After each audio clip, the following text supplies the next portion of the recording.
My name is Ethan Morales. I'm 38 years old, and for most of my adult life, I thought I had everything a man could ever ask for. A stable job, a beautiful wife, and a quiet home in the suburbs of Seattle. Life had a steady rhythm. Work from 9 to 5, dinner by 7, and evenings spent watching movies with Clara, my wife of 12 years.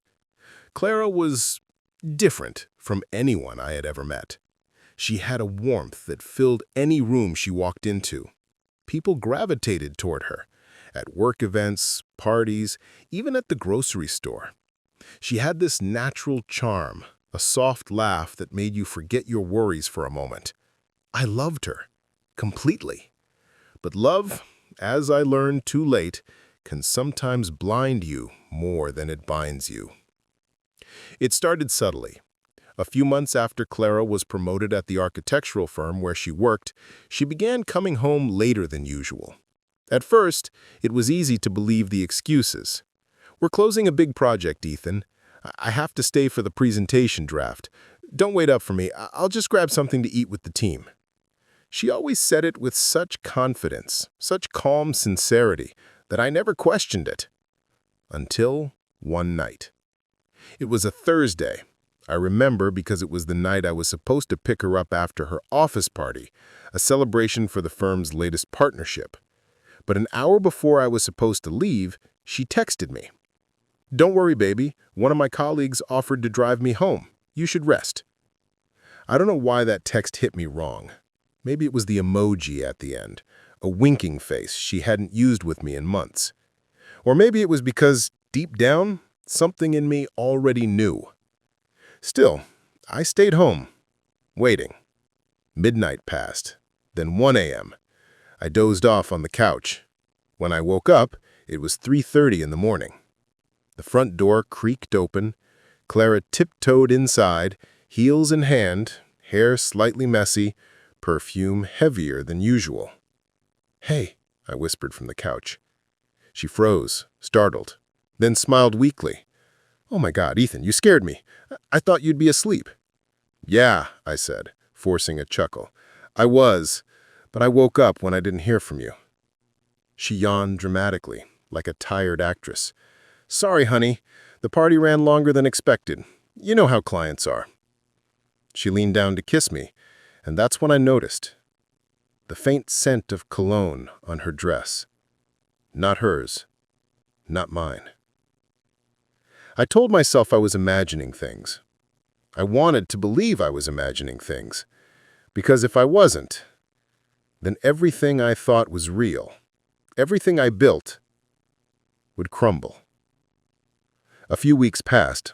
The tension grew, but unspoken. Clara seemed distracted, distant. When we talked, she often looked past me, scrolling her phone, pretending to listen. One night, she was in the shower, and her phone buzzed on the counter. I shouldn't have looked, but I did. The message preview read, "Tonight was unforgettable. Same place next week? A." My chest tightened. My first thought was denial. Maybe A was a client, a friend. But I opened the message thread, and the truth hit me harder than a punch. Photos, smiles, words dripping with intimacy. "You make me feel alive again. I can't stop thinking about you. You looked incredible in that red dress last night." And then, one voice note, just a soft whisper. "Clara, I miss your touch." I dropped the phone. I felt my knees give way.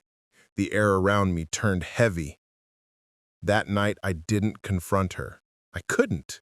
I lay beside her as she slept peacefully, her arm resting over me, the same arm she probably used to hold him. By morning, I had made up my mind. I needed to see who this man was. Clara mentioned a networking gala scheduled for Friday. I pretended not to care, but I planned everything. I even called her assistant at work, pretending to be a delivery driver, learned the time, the venue, the dress code. That Friday, I followed her. The gala was held at a downtown hotel ballroom. Men in tuxedos, women in glittering gowns. Clara looked stunning. She wore that same red dress he'd mentioned. Her hair was perfectly curled, her lipstick dark and inviting. From a distance, I watched her glide across the room, shaking hands, laughing, sipping wine. And then he appeared. Tall, confident, expensive suit, probably mid-40s. He carried himself like someone who owned every room he entered. Clara's face lit up when she saw him, brighter than I'd seen in months. He leaned in to whisper something in her ear. She laughed. Then he placed his hand on her lower back, the kind of touch that speaks louder than words. My hands trembled. My throat went dry. I wanted to storm in, to confront them right there. But I couldn't move. I was paralyzed between heartbreak and disbelief. And then they began to dance. Slowly, closely. Her head rested on his shoulder. His hand slid down her waist. She closed her eyes, smiling, that same smile that used to belong to me. I walked out. I couldn't breathe inside that ballroom filled with lies. I got into my car and drove aimlessly through the city, the sound of rain masking the sound of my heart breaking. That night, she came home after midnight again. She smelled of his cologne, his wine, his touch. She smiled faintly when she saw me awake. "Everything okay?" she asked. I nodded. "Yeah, just couldn't sleep." She kissed my cheek and went straight to bed. And in that moment, I realized something terrifying. She wasn't guilty. She wasn't afraid, because she didn't even think I could ever suspect her. That was the worst part, the arrogance of her comfort.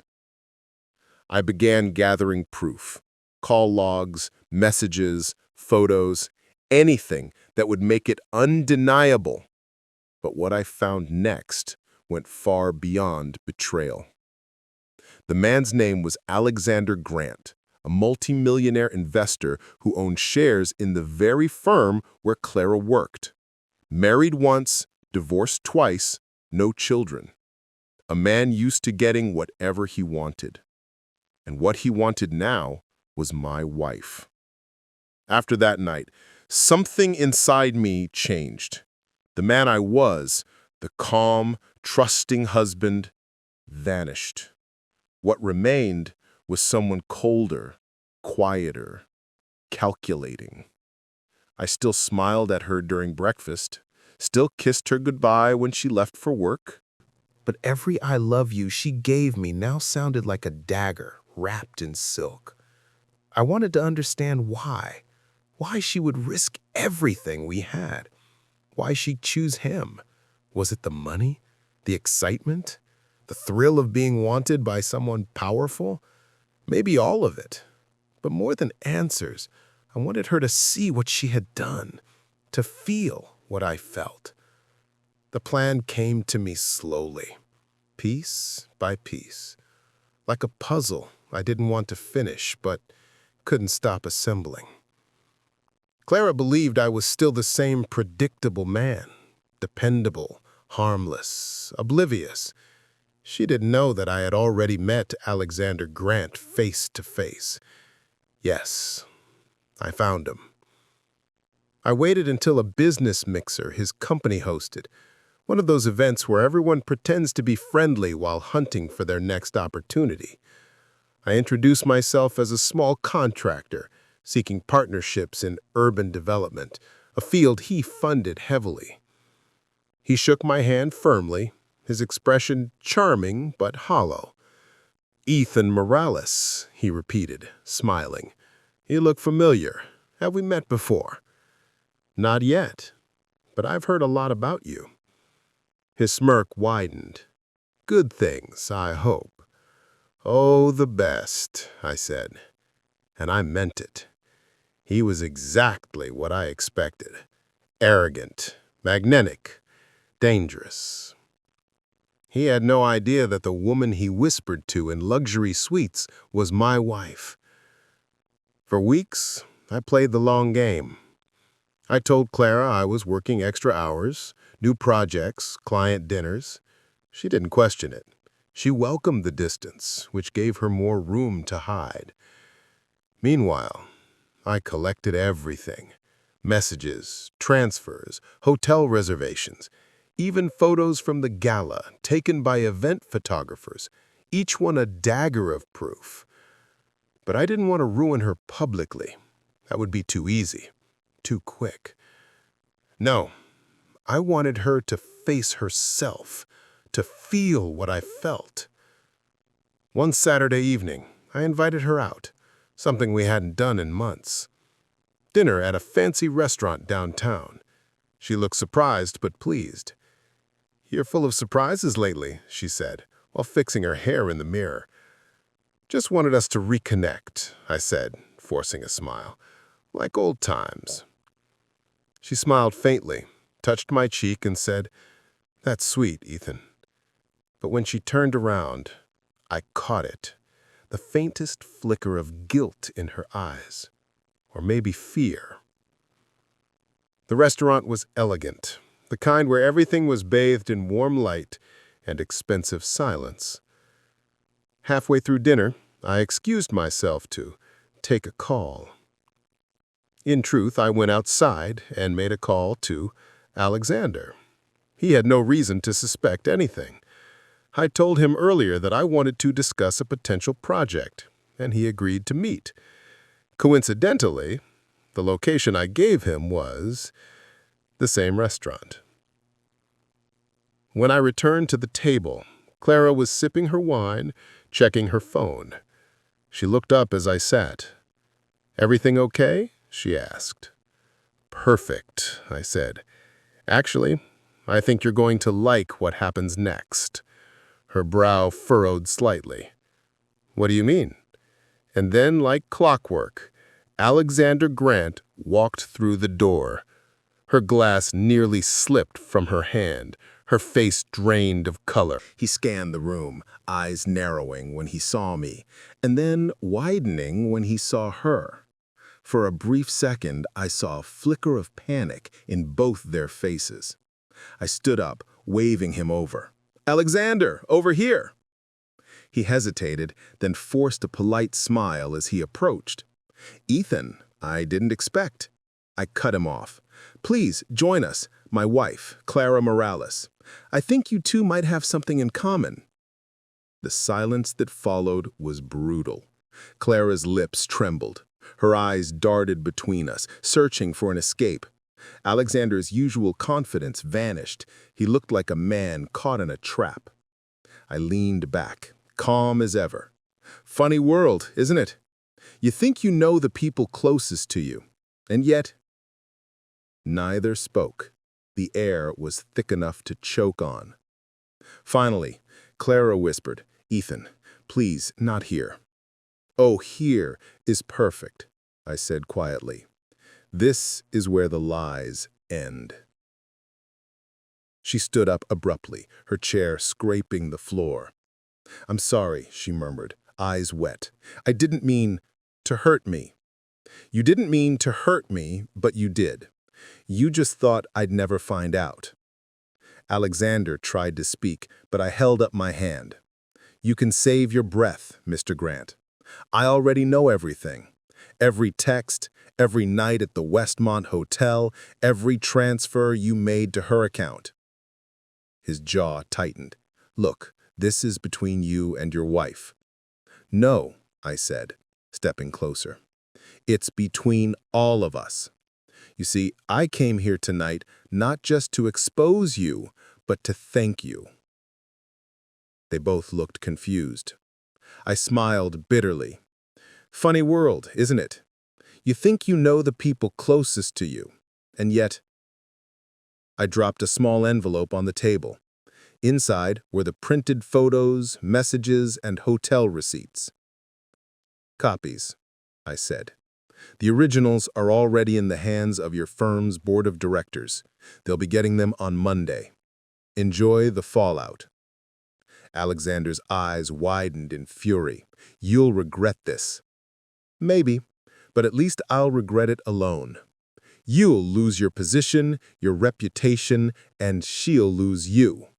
Because men like you never stay once the scandal starts." I turned to Clara. "And you, Clara. I hope you find what you were chasing, but I won't be there to watch you destroy yourself." And with that, I walked out. The divorce was clean, swift. I didn't ask for alimony, didn't drag her through court.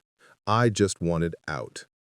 She tried calling, texting, even coming by my office, but I didn't answer. There was nothing left to say.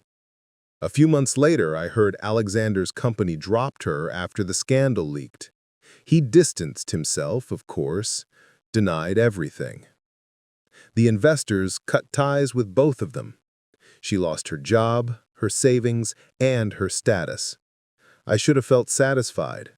Maybe I did for a while, but mostly, I just felt empty. Because revenge doesn't really heal anything. It just burns everything to ash, including the parts of you that were once kind. 1 year later, I moved to a new city. Started over. I didn't date for a long time, but I rebuilt, slowly. Sometimes I still think of her, of that night at the restaurant, of the look in her eyes when she realized everything had collapsed. I used to wonder if she learned her lesson, if she finally understood what love meant or what loyalty cost. But then I realized it didn't matter anymore, because the lesson wasn't for her. It was for me.